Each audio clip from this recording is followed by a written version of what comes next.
all these people I would book for Manchester Pride. Vote now for Banksy for your chief executive of Manchester Pride New. Oh. That's It's the Roomba going.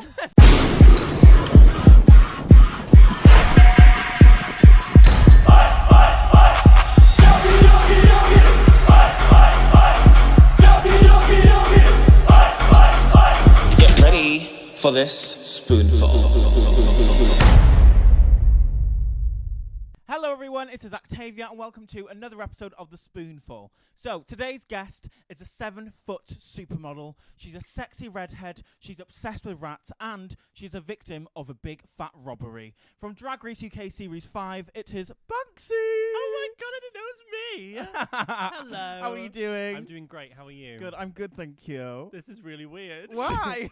Because we're sitting talking to each other on a couch. Do you know what the funny thing is though, is this couch is like, it's actually so close together, it's like, you just kind of have to be like this. It's more the fact that around me, I can see on the screen, like you, Yeah. viewer, will be able to see, you know, two glamorous women sitting on a couch. What I can see is a shit tip of a front room, which is lovely. Well, to be fair, some of this shit tip is your stuff Okay, as well. I'm not saying it was purely your shit tip.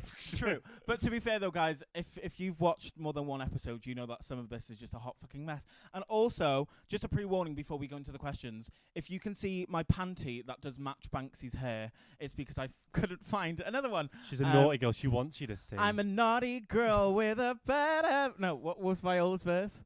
I'm a Who bad, remembers bad... Viola's verse? Wow, well, some of us haven't... You haven't watched it, have you? No, I have. I'm going to a viewing party tonight and I've watched every single episode. Okay, so... the premise of this is to kind of just basically... Oh, thank you. It's warm, these lights. I isn't it? know. The premise of this is just to get to know you a little bit better by having a laugh and going from the start a little bit. So, obviously, you're from Wigan. Wigan. Wi- Oh. So Wigan is kind of what I said on telly, but people get Okay. really annoyed because actually my town was the barrier between Wigan and Warrington. So Okay. let's just say yes. Why do people do that? I feel like... Was it Chara? I feel like someone... I think Chara said, like, oh, yeah, I'm from Belfast, but she's not. She's from, like, the outskirts. And I swear a few people said to her, like, you're not from Belfast. And it's like, oh, Yeah. come on. People Get a get life. really upset about it. Like I've had like multiple people, especially people that you grew up with, Yeah. Oh. and they message being like, "Are you really? That's you so know, stupid. You're from the posh area." You're Yeah, really but, from like, not what- that posh. What's the town actually called? At Loughton Loughton Lee, that kind of area. Well, exactly. Like, I'm not being funny. You're hardly going to be in your Meet the Queens being like, hi, I'm from Loughton Lee, when Well, nobody knows There are where girls that who are is. literally being like, "I'm from Lancashire," but they've literally lived there for like three years, and then they move straight to London. Do you know what I mean? True, yeah. But Look, growing... you've got nails and I haven't. I I've just got wanna point that out, nails. the effort that has The been effort, taken. people. Yeah. But growing up in Wigan, I can imagine that it was like... It's quite a small town, is it? So, but what was it growing up in Wigan? Like? Wigan's like a great place for a pie. It's a great place for like Okay. community, but obviously it comes from working class trauma. That's why Okay. we're so good at being a community. Obviously being a northern town, it's burped into the mic and someone's going to hear that. Coming from like a northern town, it is that moment of being like, we are obviously underfunded Yeah. as any northern town. Yeah. So in comparison to our southerners. So I think we all kind of really rallied together in that. Being queer under that kind of makes you even more of an outcast. But I think it was of the time, you know, it was still like the 2010s when I was like in high school. So I think things were just about changing, you know what I mean? Yeah. And I can tell with my cousins now who are like a little bit younger than me, who are now leaving high school, they're like, oh yeah, everyone's queer. My stepbrother, the other day, he's like 12, 13, came home and he was like, yes, queen. And I was like, what is this little boy saying yes, queen? He was like, we all say that in school. I was like, no, you don't. It is so funny. Like, no, you don't. Like, sometimes I'll be...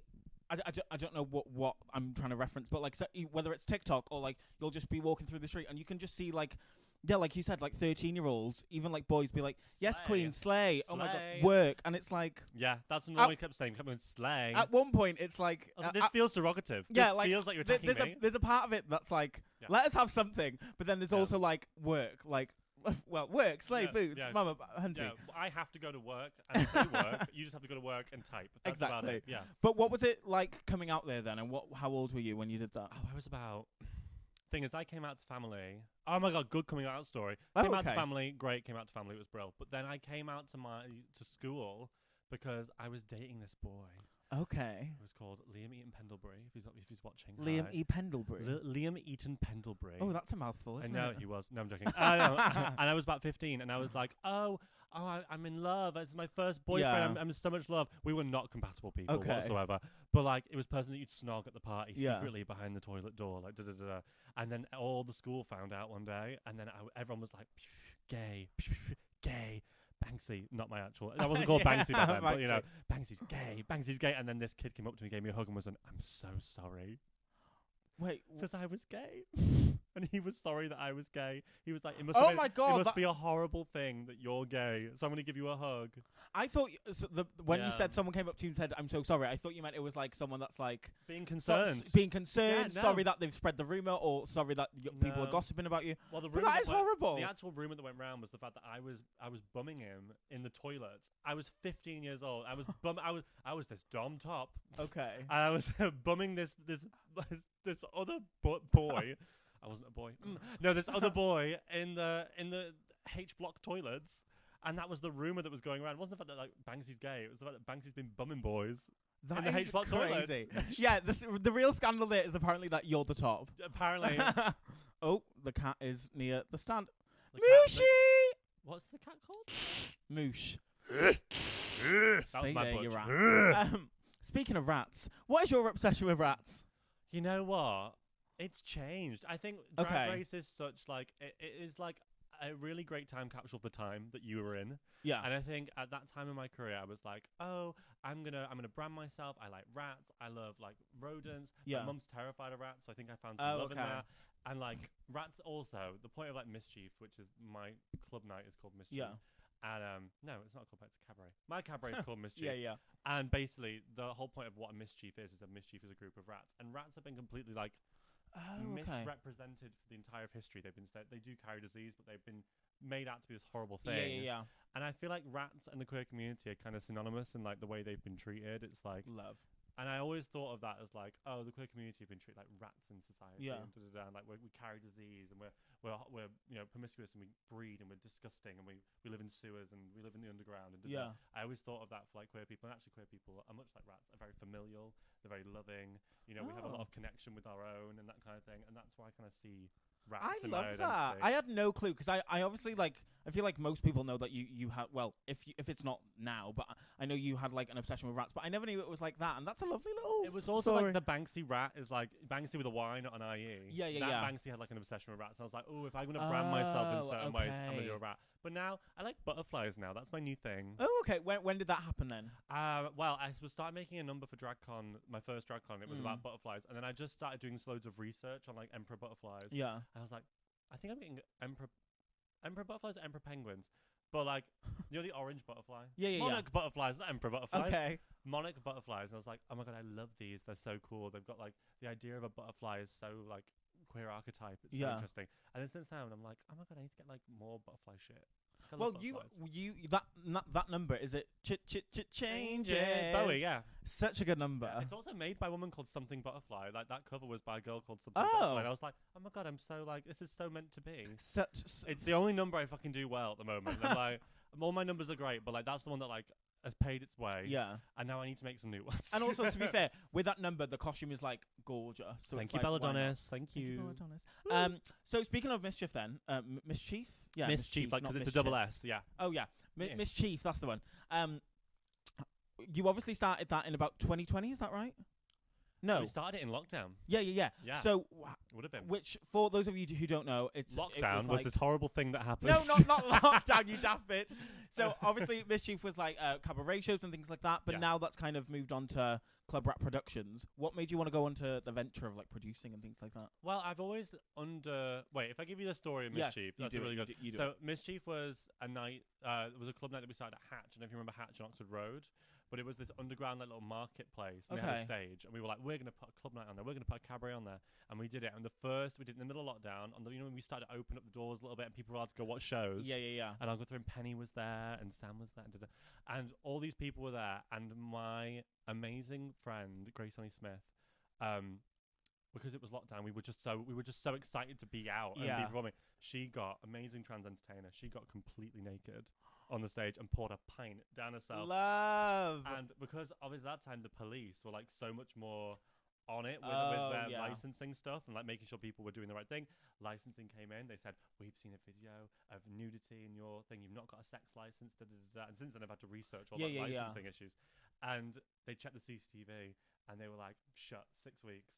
And they closed the entire venue for 6 weeks. Oh my god! And that was my only like rock and roll punk thing. Is I closed the venue for like 6 weeks because of us being too hot. That is crazy. Yeah, there was obviously a lot of politics went around that. I can look back at it now and go, oh my god, it was great. But before Mischief, we had an event called Blank Yourself Cabaret. Okay. That was in the middle of a. Did you ever go to Blue Rinse in Manchester? Like the vintage shop. Yeah. The vintage shop. They used to build us a stage in the centre of that shop on a Saturday morning. Where? And we used to, and it was back in the time when the gigs were shit. Not the gigs were shit. The gigs we didn't get paid. Right. No one got paid. We were like, do you want to do a number? Yeah. We had like 20 performers who did it for free. And we all got in the middle of this vintage shop, and I said, oh, give us £30 each on the tab for whatever clothes we want, and we'll just get clothes. Fierce. And we used to do that show, and it was that was the start of me like making cabaret and shows. Yeah. And Mischief happened. We went into a little bit of a lockdown, and we found Feel Good Club, which, you know, if you don't know Feel Good Club is an absolutely amazing, was an amazing venue. Sadly, we don't have it anymore as of last month because it shut down. Another queer venue being shut down. Literally. Terrible. But it was a beautiful place. It was a beautiful queer place. And then we did it for 3.5 years there. And it was, you know, great shows, sellout shows, like amazing artists we had there.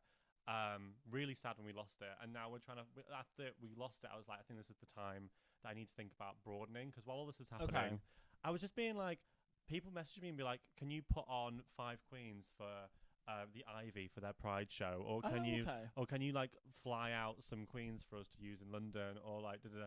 And I'd always get these messages from like PR companies being like, we need this, you have all this information, you have the black book. And I was like, this is really valuable if I can like, monopolize on this. So I've made Club Rat into more of like a corporate style of basically being like, you want queer people, you want the fun, you want artists to be artists in your space. Yeah. Do it. Because if you've noticed, you know, we had Club Kids, we had all these artists. Yeah. There were all these companies, production companies, that were made by non-working artists to exploit working artists. Exactly. And so the point now is like, hopefully with Club Rat, is that we're going to give artists the power back to basically create their own work, showcase their own work, and get the money that they need from that work. The thing that I noticed with Club Kids, and I've heard, I don't know if I'm allowed to do, he's not going to do me for defamation, is he? No, he's not going to do you for defamation, is he? But at the end of the day, there were moments where I heard that like certain people were finding out fees that weren't the fees, and like certain people were adding more into their pocket than others, and the agency fee was doubled, and and all this, and transparency is so rare in this industry. Literally. That I think it's like, if I can make a company that allows transparency between working artists and myself, then that's longevity, because people will trust to work with you. I literally have like, but like, you're just so correct in saying that, because there's so even now, like, it's obviously. Sorry, Rue. Oh, don't worry about Rue. Oh, bye, Rue. Bye, Mama Rue. Bye, Mama Rue. But no, obviously since Club Kids, there's like, it's kind of like fucked up the UK drag scene for a while. Because like there's like not as much work and whatnot. There's not really. The audience don't trust us. Exactly. Yeah. If you're not gonna pay, if like you spend, like the audience who are like the diehard drag fans are like, oh, I want to go watch a drag show, and then they spend 50 quid and don't get to actually go watch it. Yeah. And get a refund 20 fucking months later, or don't get the refund because some people didn't. And then they go, well, I don't really want to buy a ticket to a drag show now or a drag tour because I'm terrified of them not getting it back. And I think so. Like. From then, there's still fucking companies that are still like that are like saying, oh, they're all about transparency, this and that. Yeah. And then it's just not. No. And I'm like, so to know that you're doing something like that as a performer, as a drag artist yourself, it's like, lovely. Thank you. Like, people can actually like trust you. Well, I just think artists should create art. Yeah. And I don't think it's down. And if you are a producer who's not an artist, and I think there are loads of brilliant artist producers. Yeah. And there are great agents, and there are brilliant agents. We have great agents. But like, I always want to say, like, an artist can do it. Yeah. Like, there is an opportunity to say, like, you know how you before we were on agencies or whatever. I think probably you still do. I definitely still do. We organise our own work. Oh yeah. We organise our own gigs. We know how to do it. There's nothing wrong with you still doing that. Literally, and like especially new Drag Race queens. I was literally gonna say, for any new Rue girls, whether Seven, you probably to be honest, you probably won't be watching this. Actually, you will, because Banksy's on. But but season 8, whatever. Do not. Like, put your eggs in one basket. Like, at the end of the day, with the scene right now, you have to don't fuck off your local bars. Make sure you still have those relationships, because Honestly, when you have those quiet months, they're the ones that you can message and be like, "Can I do this? Can I do that?" Or I've got an idea and I want to make this thing. Yeah. Or I want to have a viewing Not party. not every gig is gonna be $2,000. $2,000 and blah blah blah. You're just not gonna have that all the time. So if you want longevity, from I find, and personally, I feel like we can both say this because we still do drag full time, which isn't that easy nowadays. It's But it's a flex.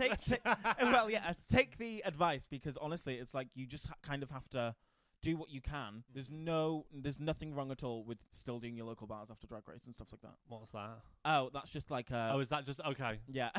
What's that? Sorry, I just get terrified when things don't record, because that was really good. Well I know. done. Wait. Do you know what, can I add into that a little Yes, bit? Because do I it. wanted to say, did I ever tell you that how for any of these, I'm going to give a tip to the new girls, to Do it. brew girls, to whatever, any girls who want to have a business. Let's talk about the fake agent that I created for the first 6 months of my career.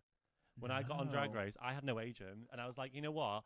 Because I messaged agencies, no one would have me. They were all Right. like, oh, you're in 8th place? No, we're not Right. having you. And I was like, I'm quite popular, but fuck off. but like, all this. And I was like, you know what? I'm going to create my own character. I'm going to create a girl called Bonnie, who's my agent. And Bonnie messaged everyone. Bonnie was the one negotiating fees, to the point where I went down to Heaven in London, and I'm not going to say who it was, but you know who the booker is for Heaven. Yeah. And I went down, and he turned to me and went, that Bonnie is such a good agent. I was like, why? It's like, oh, because we wanted you for this match. She got you to that price. And I was like, well, I'm going to give her an extra tip for that. Thanks so much, you know who. And that was me the entire time.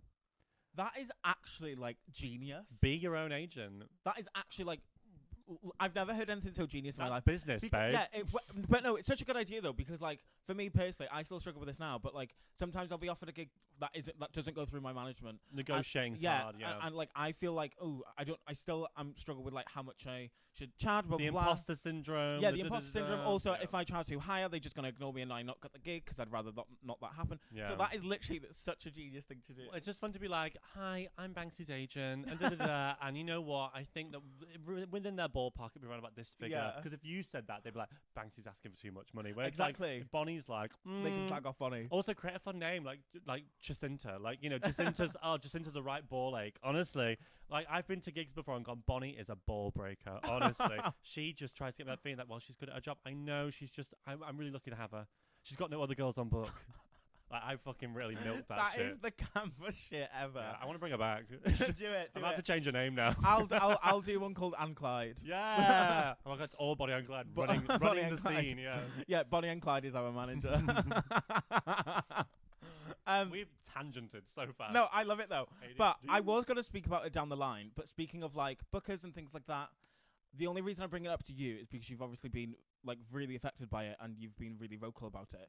But for those of you who don't know, which you probably do, especially if you live in the UK, Manchester Pride has gone into liquidation, which means that Woo! hardly any of the performers, if any, I should have brought the papers in. do it, have brought the papers in. haven't been paid. So, if you don't mind me asking, Go for it. you don't have to answer. But how much do they? Because I know that you've booked people, so you owe them money as well. Yeah. But how much do they owe you? There'll be 3,000. Oh, I'll give you the exact number. Okay. I think it's something like, no, I think it's like £3,150, something like that. Crazy. So, but that is, to break it down, to be quite honest and serious about it, I think my fee in that for the 3 gigs I did was £800. So not a Right. lot, because Yeah. they actually did pay me a deposit Right, in June. okay.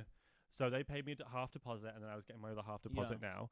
And then the other 2.5, just under 2.5 grand, Yeah. was to pay loads of other people. Was to pay Yeah. about 16 other performers. God. And so, if I hadn't, luckily, I try and invest in people that I trust and love and work with and see a lot and da-da-da. But then, if I had booked someone who had an agent and who, legally could have taken me to court, Yeah. and even without the liquidation, because it goes through me and then goes to them, they could have taken me to court. I see. So there are people like Fuck. Fat Butcher Yeah. who are in really serious situations now because Yeah. they've employed employed so many people. Yeah. And a lot of us, which is why we created the Manchester Together Fund.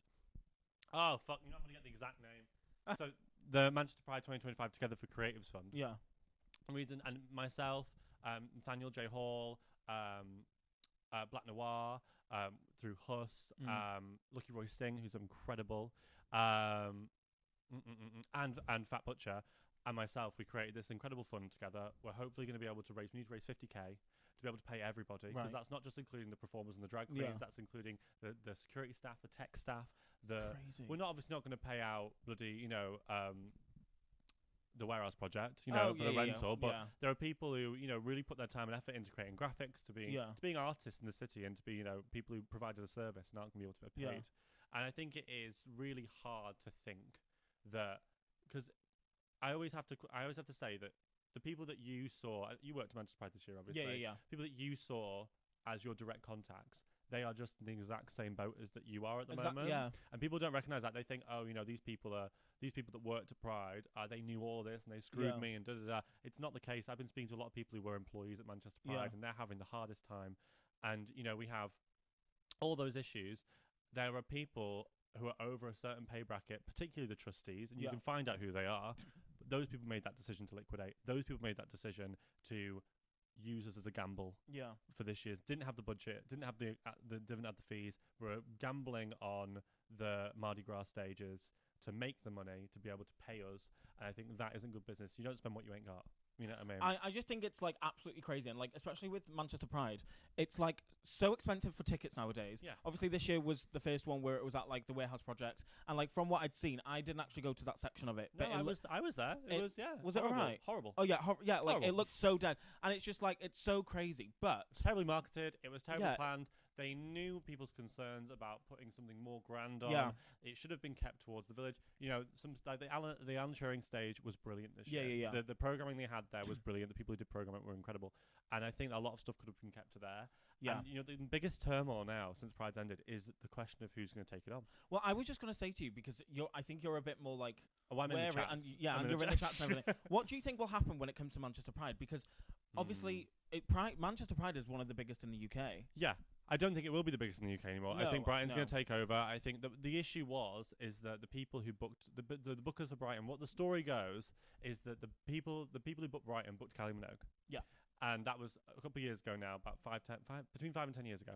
They booked Kylie Minogue and Manchester Pride when we're going to book Ariana Grande. Yeah. We're going to outdo each other. Right. And we're not doing that anymore. I think that we need to link it back to its roots. I think we need to link it back to grassroots. You have amazing things happening in South Manchester, the DBA, the surrounding areas, Carlton Club, all those places, Islington Mill, all these places where, they saw Pride last year and how corporate it was, and they created their own programming. And I think we need to look at what they're doing and go, okay, let's involve them in the village, because the village, and this is completely honestly, the village can sometimes be not as diverse as we want it to be. And completely. we can always ask for more diversity in our spaces. We can always ask for that. And I think that something that I've noticed from the outer areas of Manchester is that it is more diverse, and we can work inwards, and we can find a way of making everyone happy. Yeah. Especially, there are some suggestions of creating like a citywide program. Okay. About saying like, we look at all the spaces that want to provide some kind of Pride programming, and we put it on one huge map.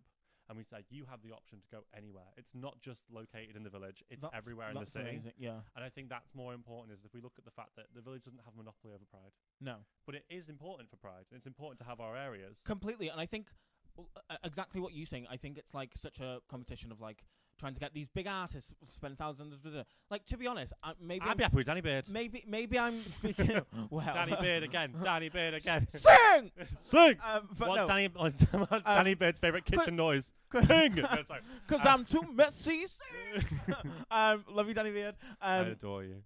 But no. Sounds so sexual. Weird. I adore you. But no, and again, I can only speak for myself personally, but I never go to Pride. Obviously, most of the time I'm working, but if I have that was a subtle. No, but like, but no, most of the time, if I were to go like out of drag, if I had a day off or whatever, I would go to the village. I'm not necessarily going there for these massive artists. Like, it's fab that they're there, but I'm going because I'm going to that stage in New York. Yeah, like it's in the village. I'm watching Ellie Diamond jump up and down. That's me. It's just so good in the village. So it's not all about like exactly just. I'm basically echoing what you said, but it's not all about like the big artists getting all the big names on the posters. It's literally like.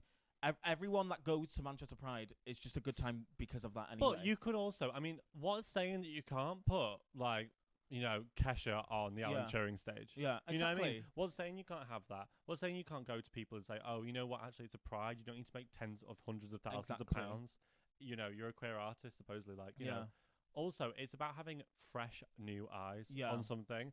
I think that experience does come from in booking systems, like the experience gives you the higher booking abilities. But I think that in some circles, people aren't booking the right acts. No. You know what I mean? Like, book Charity Shop Sue. Iconic.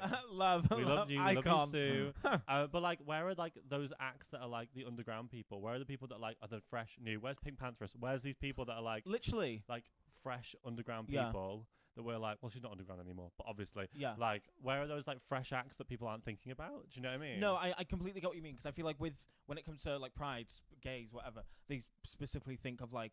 Kylie, Mariah, like all the divas. Yeah. But I guess like I can't afford a diva. Yeah, like the only other one I can think about right now is, which obviously right now they are much bigger, but like Lola Young. Like, do you got like, she's queer, she's great, icon. Like I doubt it she's fucking £1 million like Mariah is. Also there's like what's that? There's like artists from all over the UK that are queer and like Cat Burns. Oh my god! But what about what's her name? She's a lesbian woman with pink hair. And I've got her song on my phone, and I love her, and I think that she's she's like a punk ass girl. I'm gonna find this person because I actually think I need to give her. Is her name Beth? So it's not Beth Ditto, by the way.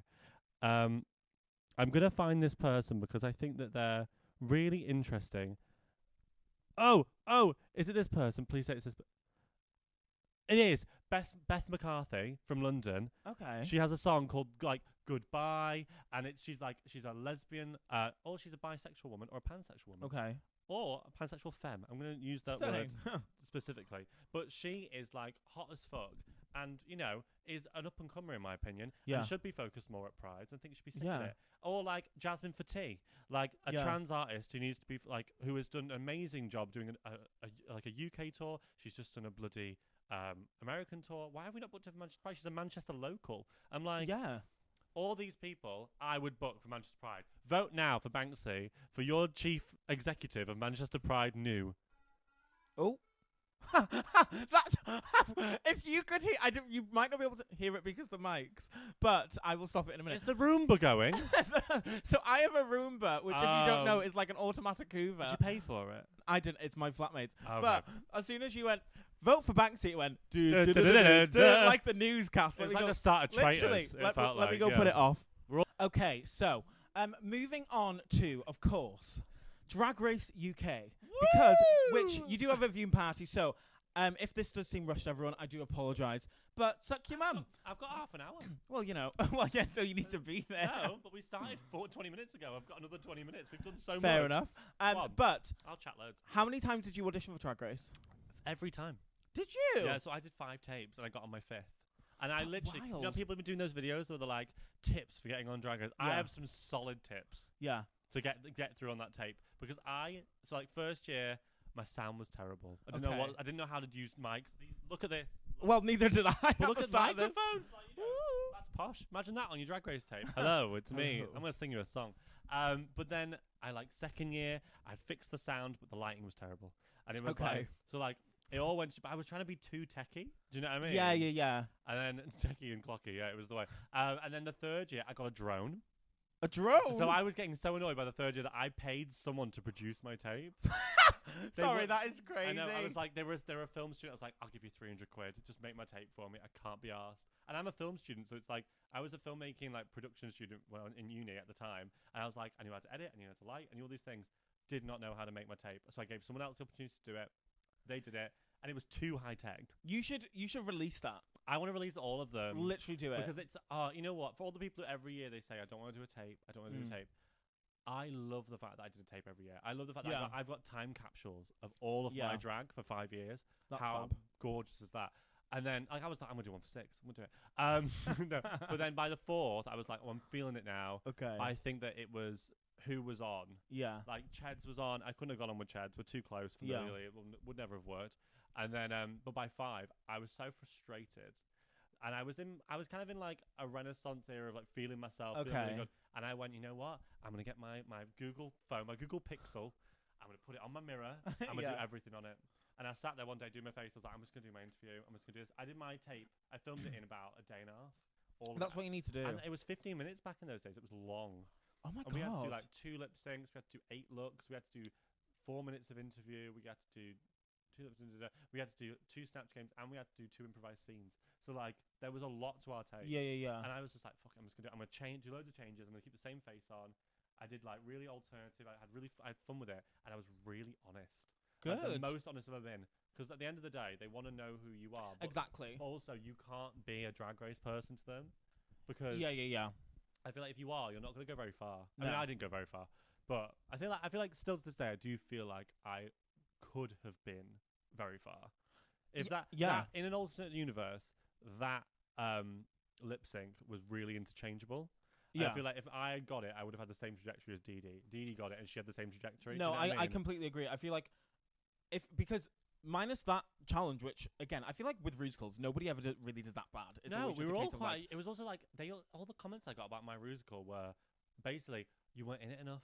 Yeah. And I was like, I didn't write the script. Yeah. I really didn't. Like, also, like, I had probably like 12 lines. Yeah.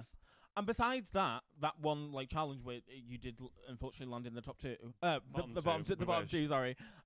You were like killing it. So in that case, then, do you feel? I had 2 really good episodes. One, I mean, to be honest, even the big fight episode, like, I wasn't the worst in my disaster class.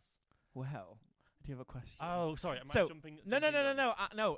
No. I'm glad you're jumping. Do what you need to. Okay. So obviously, I know this was fucking yonks ago, but in one of the episodes, you did have drama with Caramel and Vicky Vivacious. I think it was probably the biggest drama of the season, personally. Oh, of the season, yeah. I don't think anyone's really, like, apart from, like, I think it was on the same level as, like, Scarlett, like, Davina's, like, Yeah. we're gonna silver dress. I don't think. What was yours? What would have Oh, been yours? Chanel and Mom. Yeah, Chanel and Mom. I feel like it was like that peak Yeah. of drama for that season. Like, you know what I mean? I'm glad that was like my It was moment. fab. It was fab. Well, speaking of It that felt moment, horrible.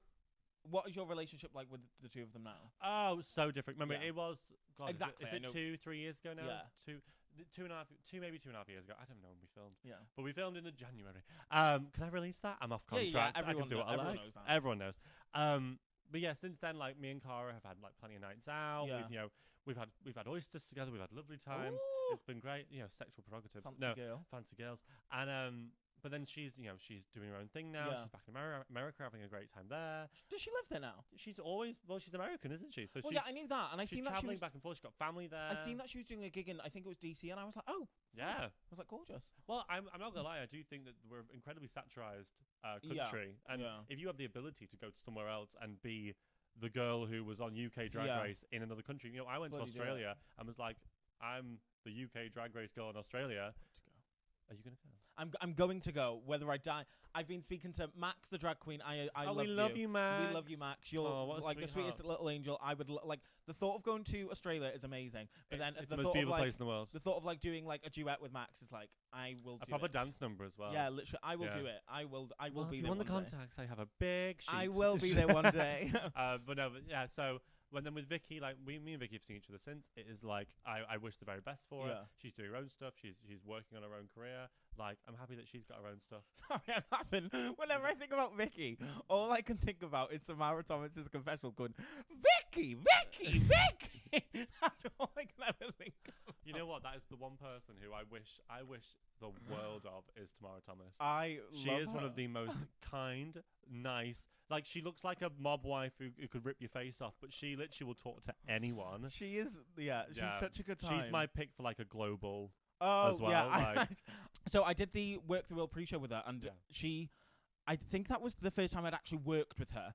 I might be wrong, but she is literally just exactly like what you see on TV. She's just so energetic, Yeah. such a good time, such a good vibe. Like I felt so stressed on that day and so nervous. Was it really stressful? It was really stressful, just because of like It was a lot of pressure. the timings, Yeah. the stress, like the blah blah blah. But she was just like an energy boost, and it was just lovely. She just is one of the most, because she's worked on, her career really does span past Drag Race in terms Yeah. of like being on stage, and I think that she has been through a lot of very intense situations within theatre Yeah. and within live performance, that she can handle anything. Yeah. She knows that. But she's one of my winners for like a global one day, not a versus the world, but a global like season. She could kill it on a global season. Tamara, we love you, and when you're in Adore. Manchester, please do come on. She's always on one. Come on. You are. She's always on one. she is, to be fair.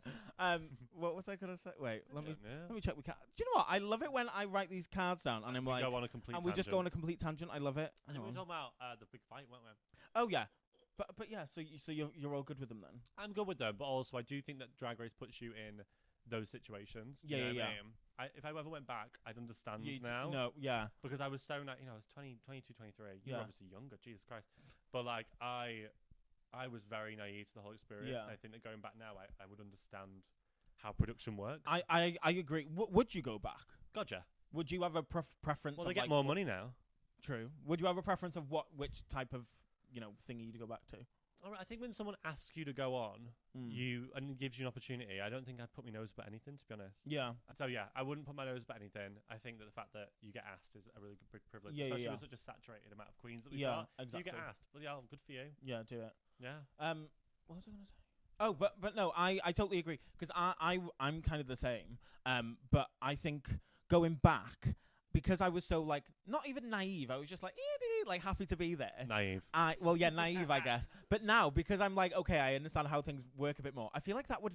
I'm scared, and I think speaking of Tamara again, I think Tamara said this somewhere as well. But I feel like I would be scared because that would be to my detriment because then I would overthink too much. Does that make sense? Do some meditation, love. It changes your life. I need to do some meditation. Honestly, do you want a 30-day free pass? From where? From Mind. No, sorry. No, from Calm. Sponsored by Calm. Yeah. But how would you overall? Obviously, you were unfortunately eliminated. Was it episode 4? 5. I was halfway point. 5, you know what? As sorry. well, I went into the entire series going, all I want is one badge and to make it halfway. Calm? And that's exactly what I did. That's so exactly what I you need did? to have bigger You manifested. ideas. You Yeah, I need to have manifested. bigger things to do. How would you say that your overall time went on season 5? Like your overall experience? I know that's such a wide question. You know what? And I'll say this really candidly. I wish I hadn't been in a relationship when I was there. Okay. Because I think when you go in something missing someone so much. Yeah. That by the time I left, I was like, oh, I get to go home and see my partner. Yeah. Oh, I get to go home. I can't wait to go home. I've missed him so much. My life has been so different. Yeah. When I feel like if I had been out of a relationship in that situation, I would have been like, Full head just on for you. me. Yeah. Just for me. You know what I mean? Yeah. But maybe going home would have made me feel worse. Yeah. Do you know what I mean? Yeah. Like I went home and was like, oh, well. And I had an iconic exit and I had a moment of being like, I feel like I got a really good showing. And I always think it is good to not outstay your welcome and for people not to get bored of you. And I love that. I had the best airing period. Oh yeah. I'm so grateful for what I got because a lot of the other girls in my season got some real shit. They got some real horrible stuff said to them. I don't know. Your season probably got similar and a lot of crap. But I got the best response, and I was really grateful. And maybe that is in response to being the tall, skinny white person. Yeah. Do you know what I mean? Yeah. But I think that's terrible, but at the same time, like I really got mentally, I was able to really like make it through that. Yeah. And it was the aftermath, which is terrible. Yeah. Do you know what? I ask most people this. How did you when you say aftermath? What do you mean? Like do you mean after like watching DragCon it and stuff? No, I mean after DragCon. Okay. So like airing, fine. Watching it, fine. Getting through that buzz of being on the season, and then you suddenly get past Christmas. And then you it's go, like, fuck. What the fuck am I gonna do? Yeah, I've got 6 months, but there's also another group of girls filming at this very moment. It is really terrifying. And I was on a 3-month panto tour, pretending to be a white rabbit. Oh my god! Not knowing what, like, not really assigning myself to my brand whatsoever. Like, and then you come back and you're like, oh well, I'm just waiting for the jobs now. Yeah. And luckily, my first year, I got some great work and I got to do some great opportunities.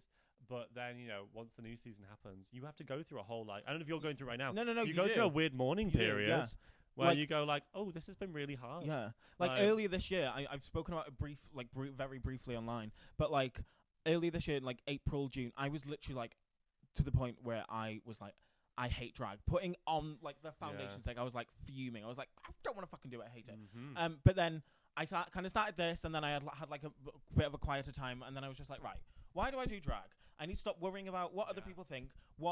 If how many times I post in a week or blah blah blah. Or where I'm working. Yeah, where I'm working and blah blah this. blah. I need to start doing everything and remember why I'm doing it. And then once I've kind of put that energy into it, I'm like, I love it. I love it. Like I've got even more work now. I'm actually enjoying the work and appreciate it more. Yeah, especially when you're working towards something. I always think in my meditation at the moment, it's asking about goal setting and like talking about like it's instead of looking at like one big goal, you look at how you're like doing small trends in your goal. Exactly. And I think that's what I think about now is the fact that like I'm not looking at like the one big gig. Yeah. I'm looking at the fact of being like with every single time I stone a bra or every single time I do a new pair of shoes or like I work on a new number or a new act, I'm like, oh, I'm really building towards something really special. Exactly, because also if you're always looking for like the next best thing or big thing or whatever, you're not present in the moment where you're like, oh fuck. If you kind of think about it, you're in a moment where you're like, oh shit, this is like a big deal, or like you've done really well. So it's like, it's just and I think I implore that to a lot of the girls at the moment. Being like, I've spoken to a lot of the girls in the current season, and they've really got their heads screwed on in terms of like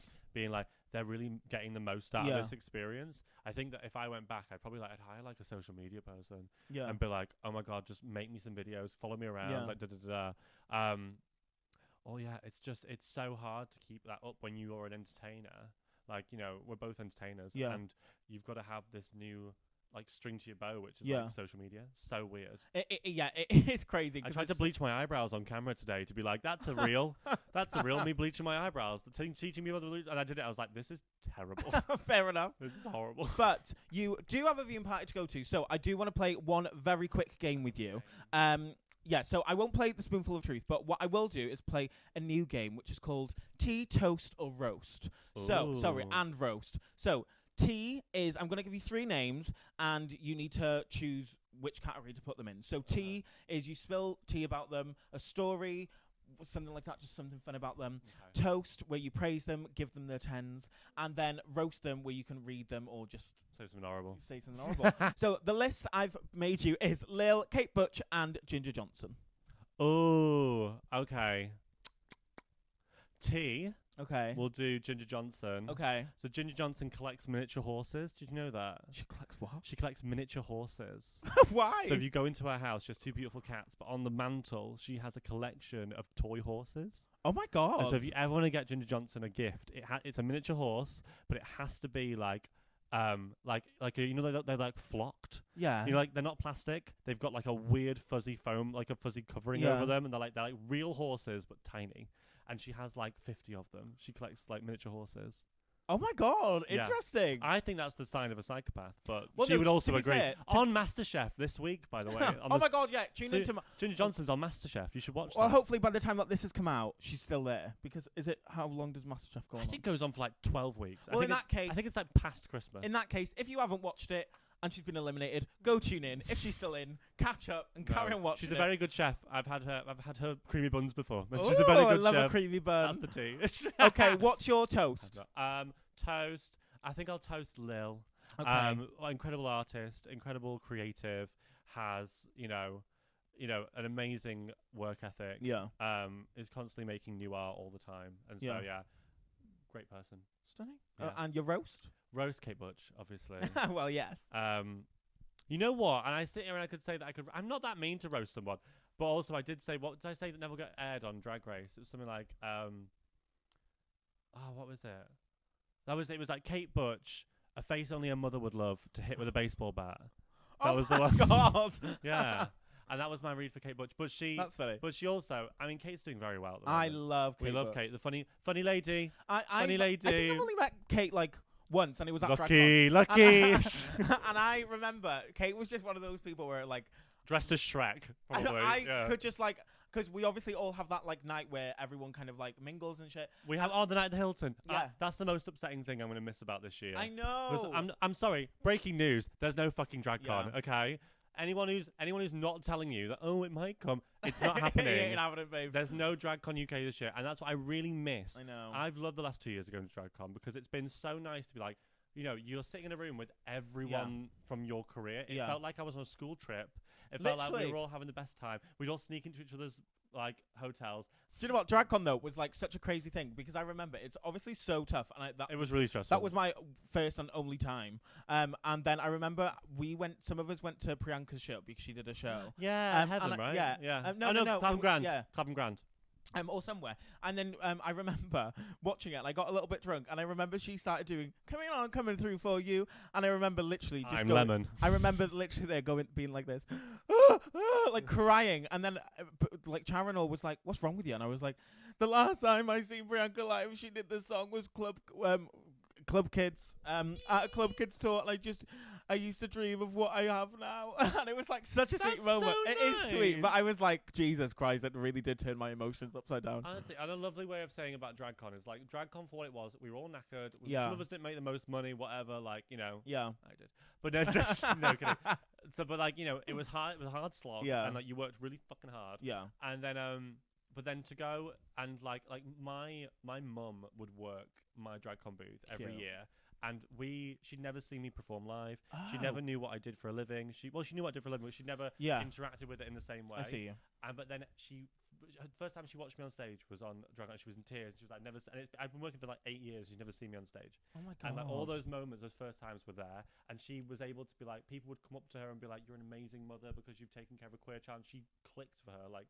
That's some amazing shit. amazing. And it really connected us doing DragCon, and she looked forward to it every year. So Yeah. I'm kind of sad that it's not happening again. I get you. But you know, it was a real family affair. My sister would work it, my stepdad would work it, my mum would work That's it. gorgeous. Like it was all family who did the Banksy stall. It was great.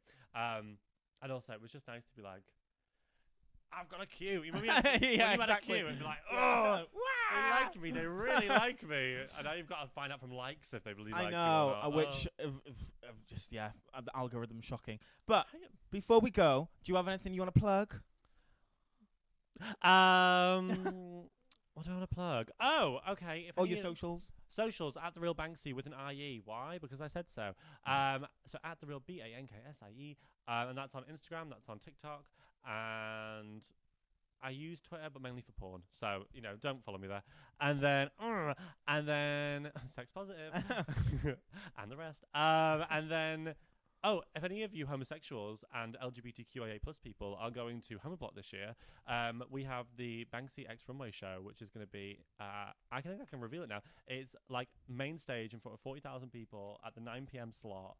And we're going to showcase, I think, up to 10 student and working northern designers, basically, fetish designers specifically, in this huge runway show with modeling